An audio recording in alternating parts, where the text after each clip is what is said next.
Tupac was going to start his own record label, Machiavelli Records, and I don't know if it was going to be distributed through Death Row Records, or he was going to do it on his own, but it was a label that he was working on, and we was going to, Outlaws, we was going to sign with that label, Machiavelli Records. What label, Death Row? No. Let me say this. 2 weeks before we went to Vegas, Pac was on the phone, foaming at his mouth, veins busting out his neck, his head, threatened to blow up Death Row Studio. He was fussing about his music. He wanted his master. And he was like, nah, you don't want to sign to Death Row. He said, wait for me to start my label. You're going to sign to my label. He said, I'm going to start my label. You're going to sign to my label. I get a call from Al Gittins. I was at home. I lived in Orange County. And Al Gittins says to me, hey, you need to get to the studio because Pac is trying to, take masters out of the studio. And Suge has told us that no one is to take masters from the studio anymore. He called me specifically knowing that I was Pac's bodyguard, saying, hey, you need to get down here. You need to talk to him. You need to calm him down. He's cussing, he's going off, he's going crazy. You know how Tupac died so poor? Unbelievably, this hip-hop legend passed away nearly flat broke, owing a whopping $4.9 million to Death Row Records. His money in leaving Death Row Records was very slim. They kept him in a cycle of debt. It reminds me of the minor sounds, where people would go to the general store and spend their debits to buy goods at an elevated price. The problem was he wasn't getting what he deserved.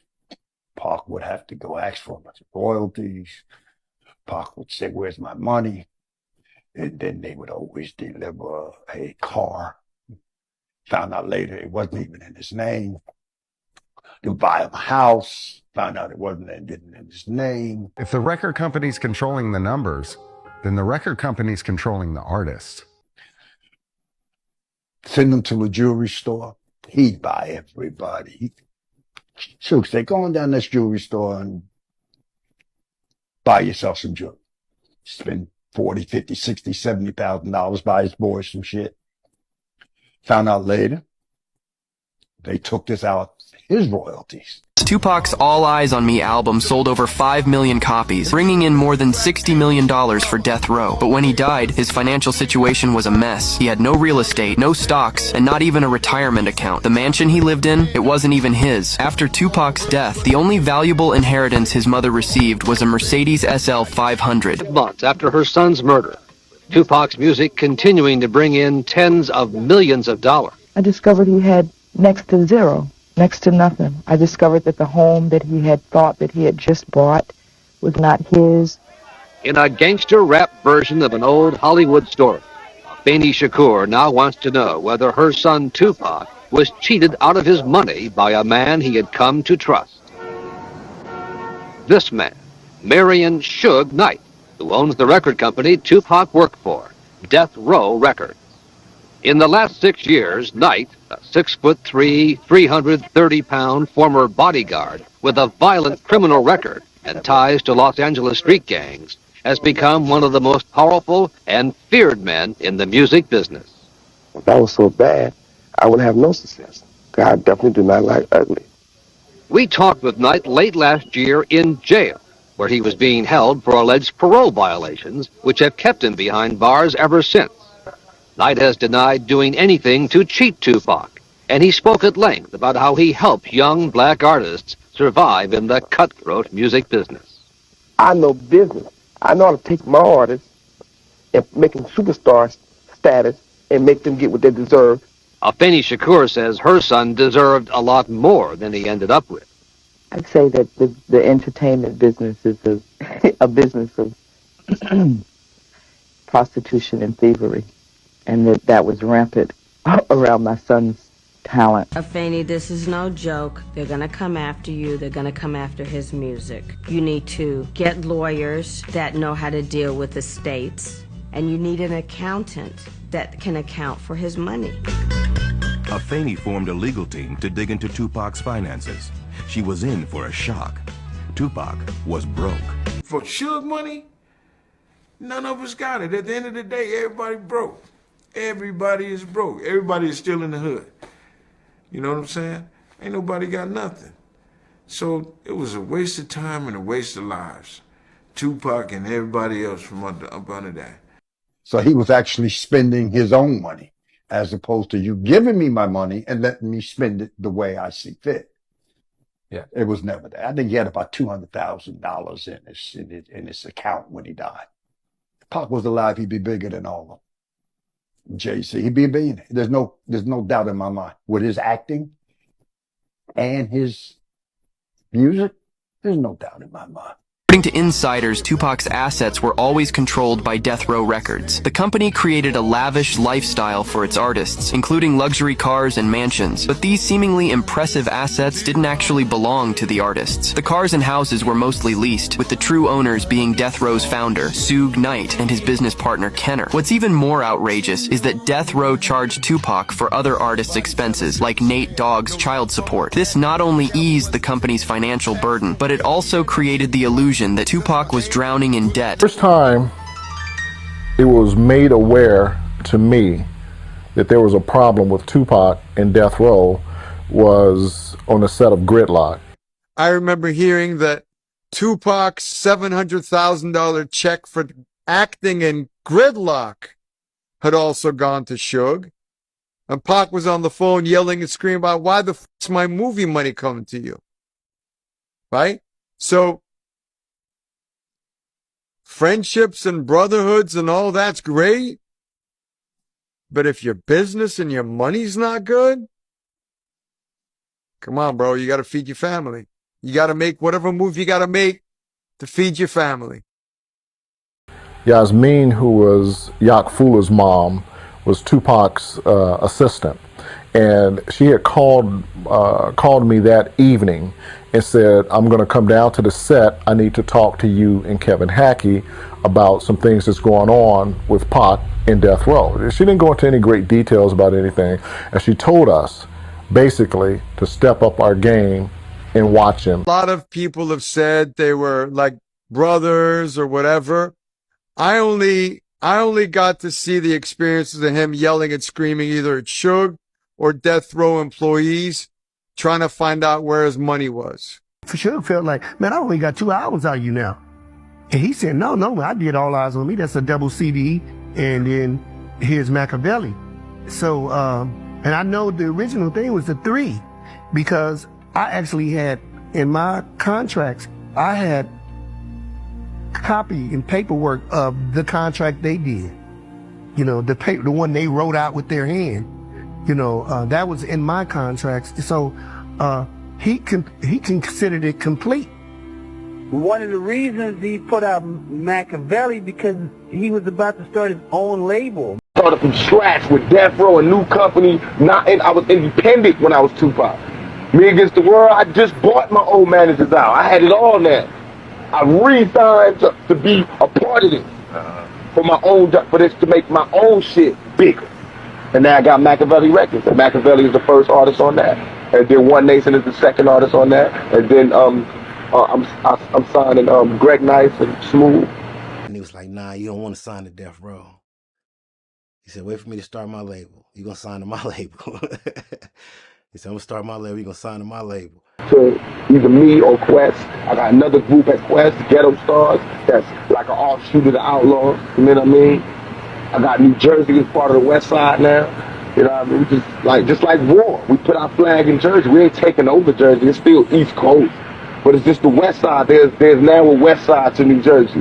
Because West Side is not part of the map. I don't bang for the color or the land. I bang for the principles and for the honor. I'm banging for the West Side. This is in my heart. This is how I feel. Not West Side, California. This is where I'm from. It's basic like that, but it's really deep, like West Side. You know what I mean?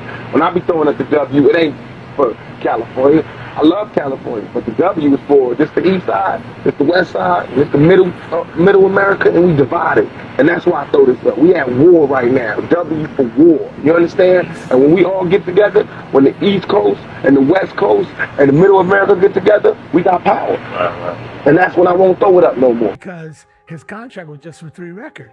So when he delivered the 3 records, whether he was recouped or not, he's free to go. Tupac was done with Death Row. You know, he had fired Kenner, the lawyer. He was really on his way out. He had fulfilled his obligation, and that wasn't his plan to be there that long. So that's the completion of that obligation as I know it. And I tell you, he had movie scripts and he was truly interested in that. People were talking to him about it. Yeah, I knew what an audit was, but it wasn't per se what type of audit that was going to be performed on a record label. You know, things that I heard from the horse's mouth, how they do things, and he was like, I'm Tupac. You know, the IRS took my car, I went the same day and bought another car cash. And I was like, okay, I understand, but this is the way they do business. It's not gonna benefit you. Because every Friday, the runner from Death Row office would bring $5,000 in cash and give it to me to give to Tupac later on that day. And Pac would, every Friday, would tell me, Frank, call the office and have Rory bring me, $5. And then, you know, we find out 20 years later that that's exactly what happened. They were holding on to his money. They were putting things that he was supposed to own. They were putting it in other people's names and keeping it away from him. Yeah, he was making millions of dollars, but $5,000 out of $1 million is not much. That's not even a fraction of a percent. Understood that this man was just a money maker. A week before Tupac's death, he fired David Kenner, and people said publicly that's going to get him killed. Pac was why he was here, you know. You know, what he did it well. You know what I'm saying? I don't want to disrespect that or, you know, even touch those archives, because that's what he did. He did it well. He was who he was, and he did it well.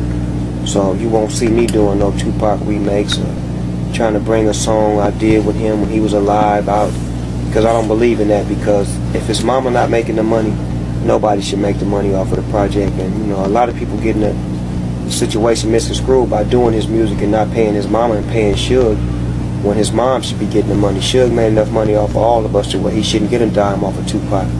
You know, he was robbing him already, robbing us, you know, so it should go to moms. And if it's not going to moms, it serves a bad purpose.